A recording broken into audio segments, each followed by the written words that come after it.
Performance USA, the greatest entertainers in America, as requested by you, the fighting men of the United States Armed Forces throughout the world.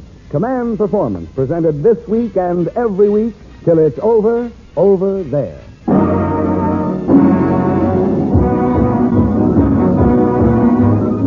All aboard the Command Performance Streamliner, leaving Hollywood for all AEF stations on the fighting front. And at the throttle tonight, the four-star man of the Four Bell Pictures, Academy Award winner, and holder of the affection of all Americans, your master of ceremonies, Spencer Tracy.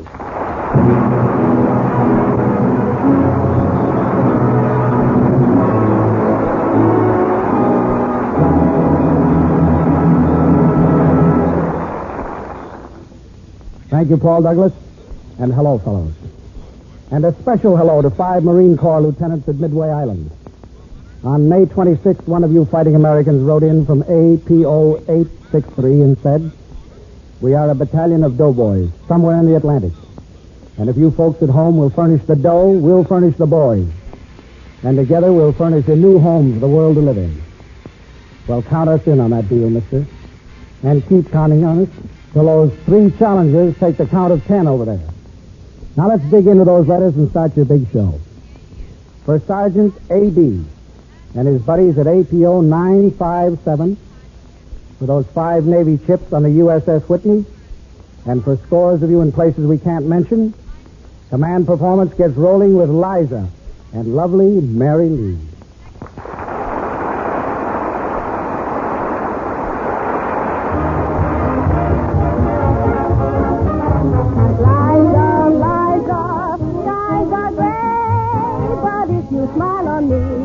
Clouds roll away. Liza, Liza, don't delay. Come keep me company, and the clouds roll away. See, the honeymoon is shining down. We make a date with Parson Brown. So, Liza, Liza, name the day when you belong to me, and the clouds roll away. Liza, Liza, skies are gray. But each time I take a chance with me, the clouds will roll away. Liza, Liza, don't delay. Come keep me company, and the clouds will roll away. The honeymoon is shining down. We make a date with Parson Brown. Liza, Liza, Liza, name the day when you belong to me, and the clouds will roll away.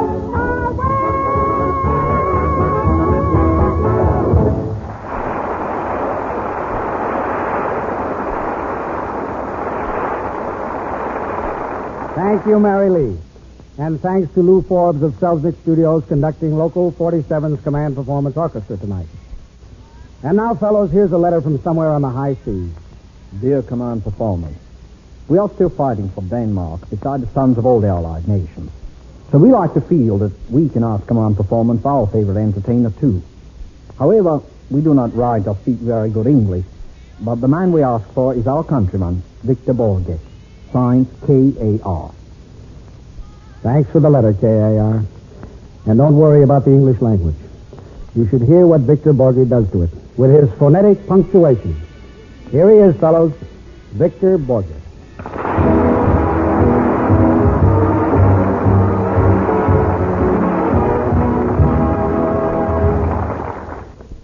When I came to this country about 19 months ago, I couldn't speak one word of English or any other language. And I tried to learn it as fast as possible by listening to people when they talk, and they talk very fast. So all I learned was so I tried to do the same thing, and I spoke very fast myself. And it went very good. But nobody understood what I said. So later on, I learned a few words, and now I think I understand quite a lot. But still, I think that people don't understand each other. And I tried to find the reason for that, and I think I found it. When you write a letter, you use punctuation, commas and periods and question marks and exclamation points. So if you write a sentence like, "Was I an idiot?" and you put a question mark after, then it's the question whether you was or not. you have the same sentence with an exclamation point after, there isn't any doubt. But it still is the same sentence.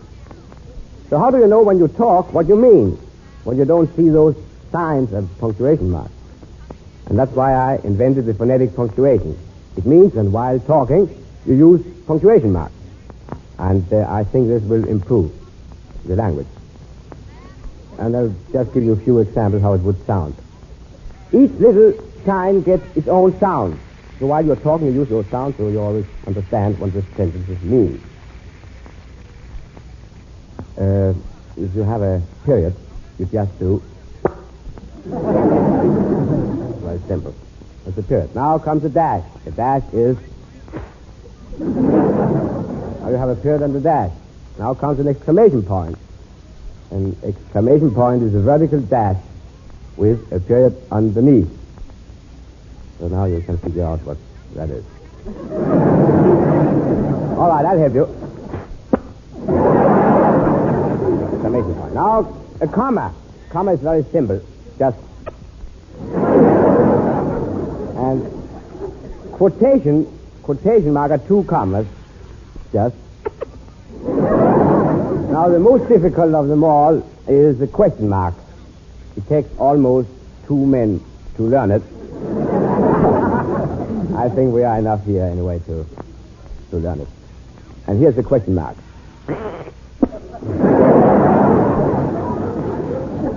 Now we have only a colon left. A colon is a funny little sign.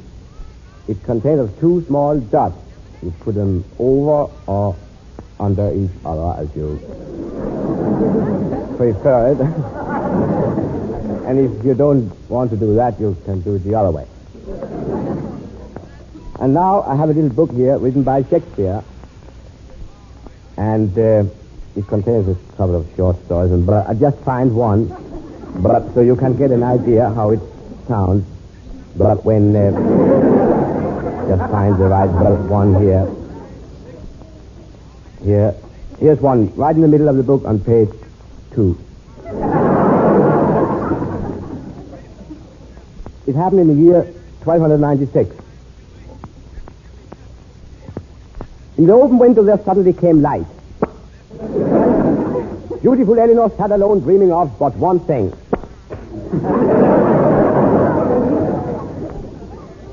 Two years had passed since she met Sir Henry. She could still remember the unhappy evening when her father had thrown him out.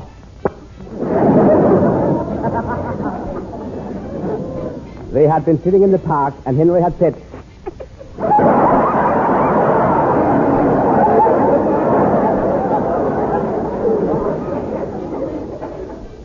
"Darling, is this the first time you have loved?"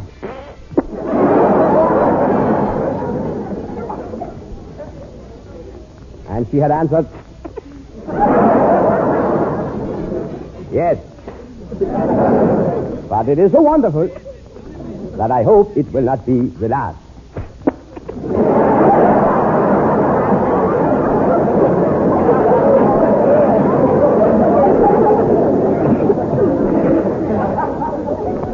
Suddenly she heard a well-known sound. She heard it again, and again. It was he. In 2 strides he was near her, embraced, kissed, and caressed her. "Henry! What is love?" she asked. He answered, "Well, I cannot live without."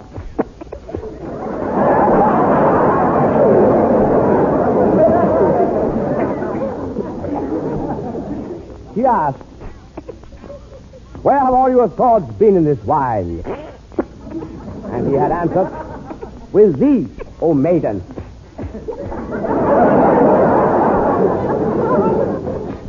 Oh.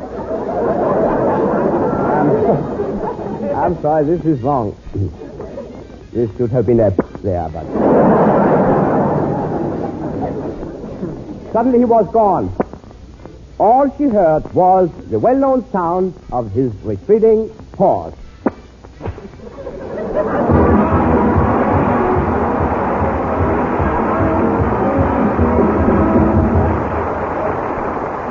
Thank you. Picture Borge. Not long ago, an Army chaplain came out of the North Atlantic to pay a little visit to Washington, D.C. He's back again with his detachment. But we know that he and his boys are listening tonight, for here's the number of the great musical organization we promised him. For the boys at APO numbers 858 and 859, the King's Men, and Hey Mabel.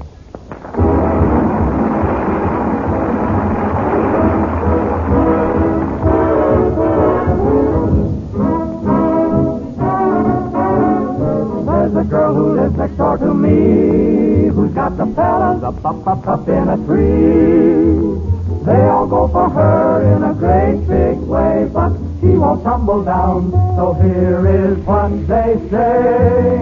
Hey Mabel, hey Mabel, hey Mabel, Mabel, hey. When she's walking down the street, all the boys yell mighty sweet. Hey Mabel, wait for me, wait for me. When she wears a diamond ring, all the boys begin to sing. Hey Mabel, wait for me, wait for me. She's as popular as any girl can be. She's a household name in every family. But the one she wants so bad ain't the guy who yells like mad. Hey Mabel, Mabel, wait, wait for me. Oh Mabel, why won't you linger a while? Oh Mabel, wait. Oh Mabel, please wait for me. Hey, wait. She goes a strolling along down the avenue, and all the fellas rush out just to get a view. Hey Mabel, why don't you wait for me? Me too, me too. There ain't a fella in the neighborhood who wouldn't walk a mile to get a nod of her head or to see her smile. Hey Mabel, I wish you'd wait for me.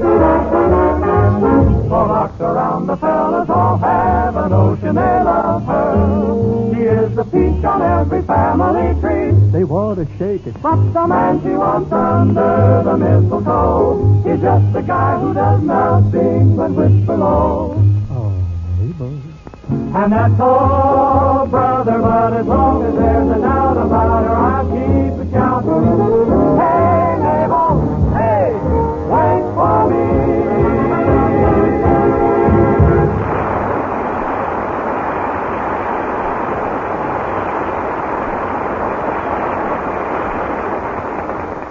Thank you, King's Men.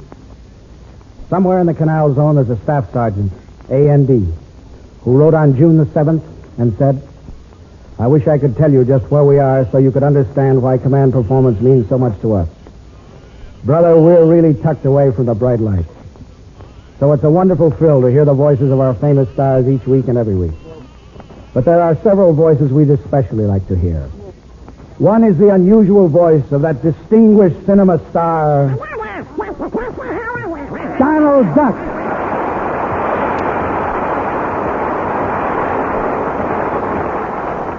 And here with Donald Duck, his sidekick, that great mental giant who greets you with... Oh, everybody. Oh, Mr. Tracy. Hello, Goofy, and welcome to Command Performance. Now, Donald and Goofy, I was noticing that... Oh, Pluto, we're sorry. We completely overlooked...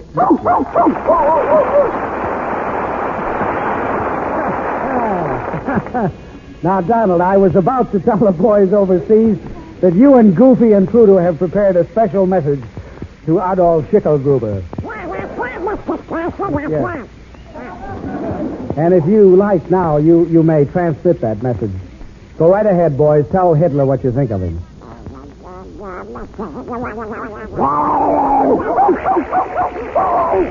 on, what's going on?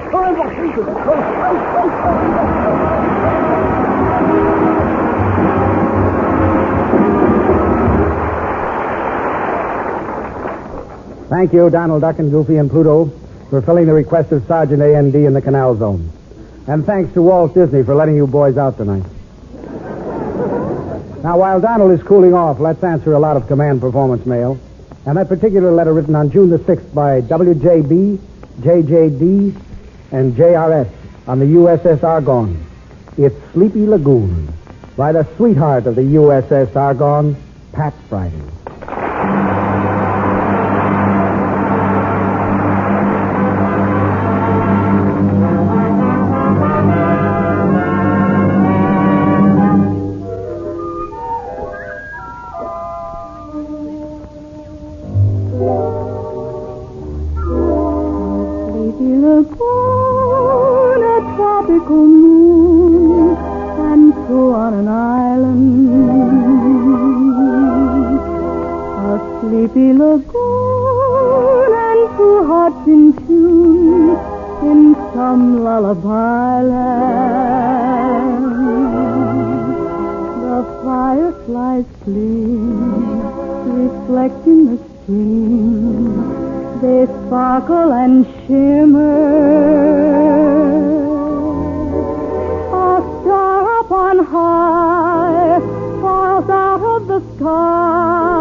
Thank you, Pat Friday.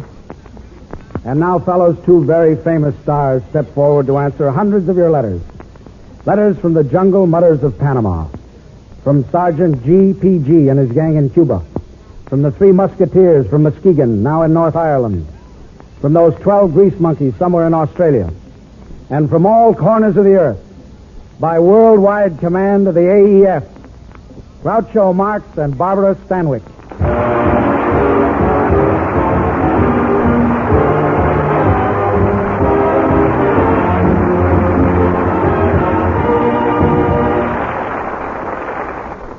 Groucho Marx and Barbara Stanwyck.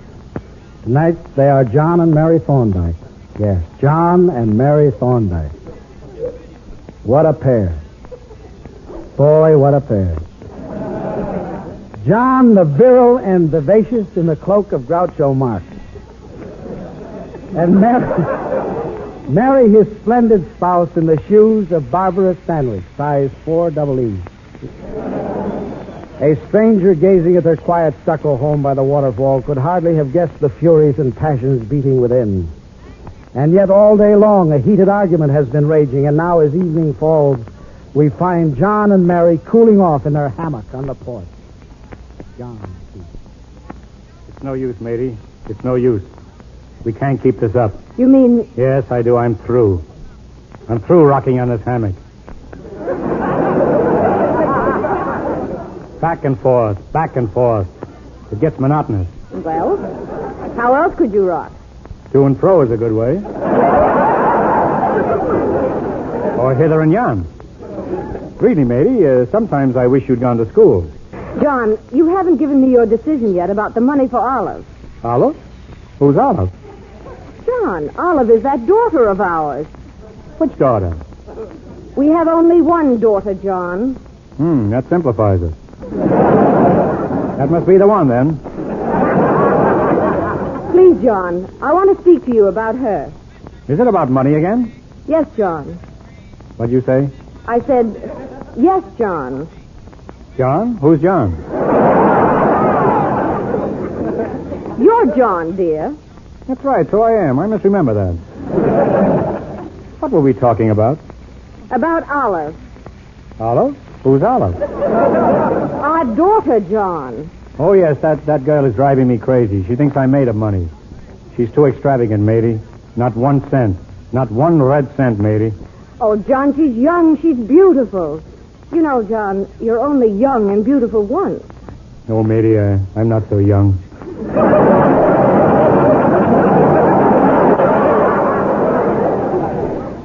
I don't think I can stand it much longer. The way you two act. We sit at dinner. Olive staring at you. You staring at Olive. You don't speak. Why? Don't you like Olive? I like pickles. I'll have to cultivate a taste for Olive. Oh, John, it's terrible. The very atmosphere is charged. I meant to speak to you about that, matey. Everything is charged around here. It's got to stop. You don't know the value of money. But it's not for me, John. It's Olive. Olive? Who's Olive? Please, she's our daughter. We have a lot of children, haven't we? No, just one. And she must have nice things. Oh, John, dear, you must expect to spend money on a pretty girl. I always did. What? I mean, I love you, matey.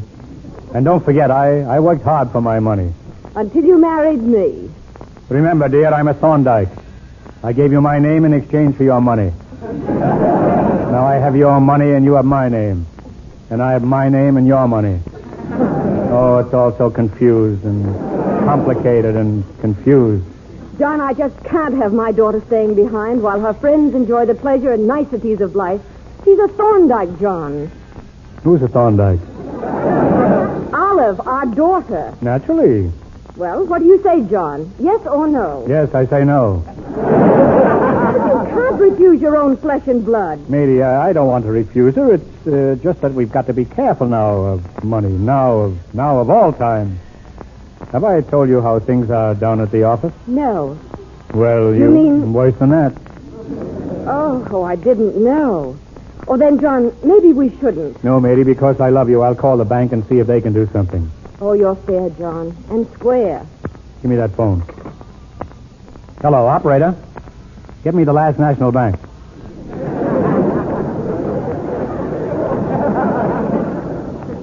Hello, bank. Give me the receiving fella.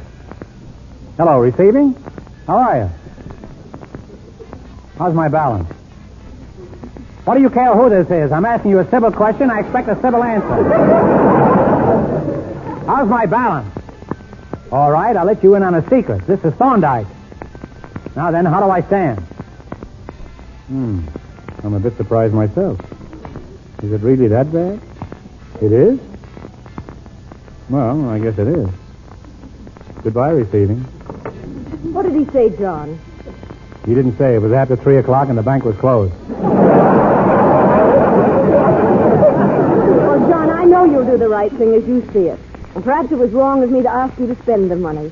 It was just that I felt so sorry for Olive. Olive? Who's Olive? John, Olive is our daughter. How nice. Well, if you put it that way, matey, I can't resist.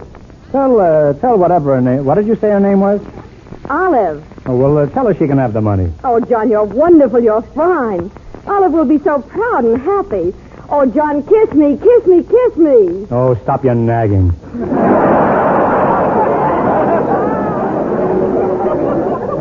At a time like this, always kissing. But you do mean it, John. You will give Olive the money? Yes, I'll give it to her, although it takes the last penny I've got. How much does she want? $12. $12?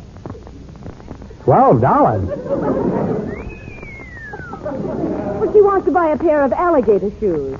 You spoil the beast.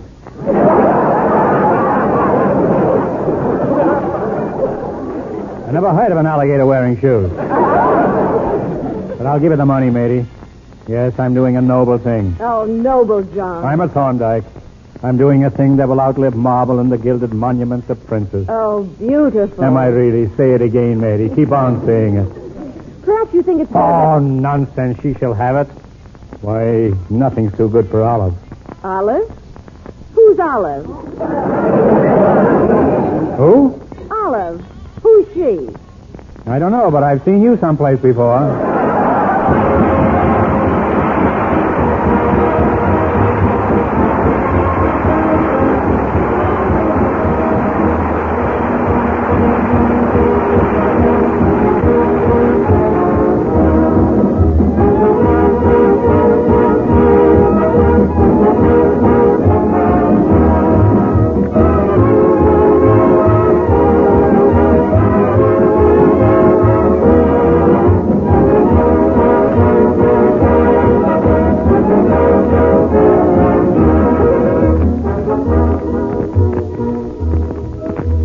Well, mister, we're packing up those command performance mail bags for tonight. But you know by now that this big show of yours will be on deck again next week. That's a promise. And here in the USA, a promise is something we keep. In the Axis world, they keep a promise just long enough to break it. This is Spencer Tracy, then, thanking you for this invitation to your own personal radio show. And speaking of shows, you're playing the leading role in the biggest show on earth. And you're doing fine. And listen, men, if a certain little guy with a black mustache and a black heart thinks he can get a free pass to your show, tell him he's paying the full price. But give him a very special seat, the hot seat. Good night.